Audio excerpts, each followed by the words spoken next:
Hello everyone, I am BD Saini. Today I would like to tell you about final accounts of a sole proprietor. How trading account is prepared, profit and loss account is prepared, and balance sheet is prepared. I would like to tell you about all the formats of this chapter. So first of all, I would like to discuss trading account. How trading account is prepared. Debit side में trading account के क्या क्या दिखाते हैं ये हमें याद रखना है। तो सबसे पहले आता है opening stock, then purchases, purchase में से परचेज रिटर्न माइनस कर देते हैं और ये इनर कॉलम में दिखाते हैं और माइनस करके फिगर बाहर दिखा देते हैं। जितने भी डायरेक्ट एक्सपेंसेस होते हैं वो डेबिट में आते हैं, जैसे carriage inward, wages and salaries,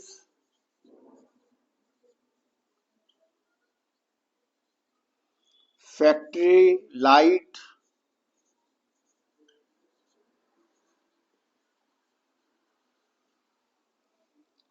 dock dues बंदरगाह भाड़ा, रॉयल्टीज, ये नया शब्द होगा आपके लिए। मैं बताना चाहूंगा कि जो कोल माइन किराए पर लेते हैं उसका जो रेंट देते हैं उसे रॉयल्टीज कहते हैं। तो ये प्रोडक्शन का खर्चा है, डेबिट में आएगा।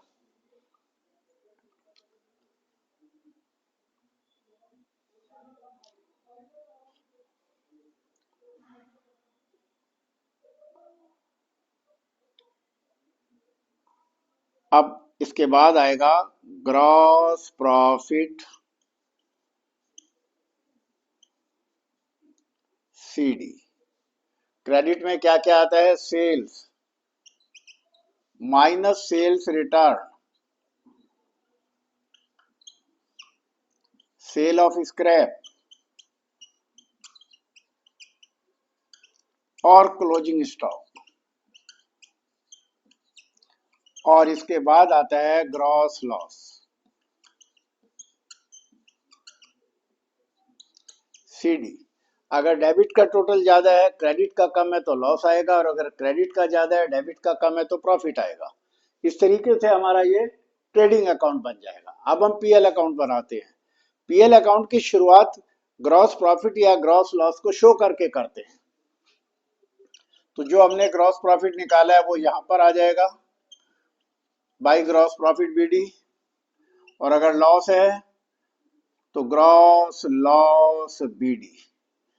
जितने भी इनडायरेक्ट एक्सपेंसेस होते हैं वो यहां आएंगे, जैसे salaries and wages, salaries and wages, carriage outward, carriage outward, freight on sale, freight on sale, rent tax and insurance, rent tax and insurance, audit fee, जब चार्टर्ड अकाउंटेंट से हम अपने अकाउंट्स का ऑडिट कराते हैं उसको जो चार्जेस देते हैं वो ऑडिट फी कहलाता है। डिस्काउंट अलाउड,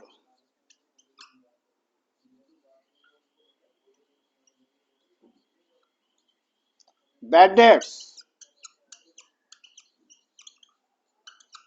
तो ये एक्सपेंसेस हैं जो डेबिट में आएंगे। क्रेडिट में क्या क्या आएगा?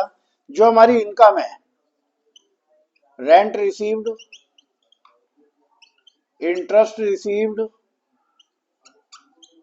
डिस्काउंट रिसीव्ड और इंटरेस्ट ऑन इन्वेस्टमेंट। इन्वेस्टमेंट से जो हमें इनकम हुई है इंटरेस्ट की वो भी क्रेडिट में आएगा। Bad debts recovered, bad debts recovered. तो इस तरीके से ये हमारी इनकम क्रेडिट में आएंगी। अब अगर क्रेडिट का टोटल ज्यादा है, डेबिट का कम है, तो आएगा नेट प्रॉफिट, और अगर डेबिट का टोटल ज्यादा है, क्रेडिट का कम है, तो नेट लॉस। ब्रैकेट में लिखेंगे ट्रांसफर टू कैपिटल अकाउंट। इसे कैपिटल अकाउंट में ट्रांसफर कर देते हैं, ट्रांसफर टू कैपिटल अकाउंट। इस तरीके से हमारा ये प्रॉफिट एंड लॉस अकाउंट का फॉर्मेट बन गया। अब हम बैलेंस शीट में जाते हैं। बैलेंस शीट की दो साइड होती है, लायबिलिटीज और एसेट्स। एसेट्स का मतलब what we have in our business, हमारे बिजनेस में जो कुछ हमारे पास है, चाहे टेंजिबल एसेट्स हैं या इंटेंजिबल एसेट्स है, वो सब यहाँ आएंगी। लायबिलिटीज का मतलब व्हाट वी हैव टू पे टू अदर्स, जो हमने दूसरों को पे करना है। तो सबसे पहले कैपिटल आएगी, इस कैपिटल में नेट प्रॉफिट को जोड़ देते हैं, नेट लॉस को माइनस कर देते हैं। अगर क्वेश्चन में ड्राइंग्स दे रखे हैं तो ड्राइंग्स को भी माइनस कर देते हैं। ये फिगर सारी अंदर ही लिखेंगे और फिगर फाइनल फिगर बाहर लिख देते हैं। ये तो हो गया कैपिटल। अब जितनी भी हमारी लायबिलिटीज है, जैसे creditors, bills payable,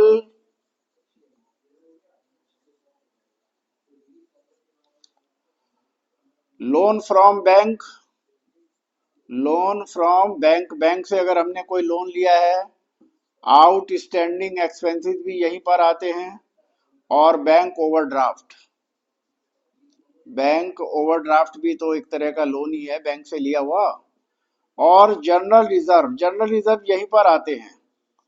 general reserve क्या होता है? General reserve is a part of profit which is set aside to face some unknown losses. Assets में क्या क्या आता है? Cash in hand, cash at bank, debtor, bills receivable, bills receivable, prepaid expenses, closing stock. Closing stock दो जगह जाता है, एक बार ट्रेडिंग अकाउंट के क्रेडिट में, ये हमने यहां पर दिखाया है, और एक बार बैलेंस शीट की एसेट्स में। इसके बाद जितनी भी टेंजिबल एसेट्स है, जैसे बिल्डिंग, मशीन, फर्नीचर, इन्वेस्टमेंट, और जितनी भी हमारी इनटेंजिबल एसेट्स है वो भी यहीं पर आएंगे, जैसे गुडविल,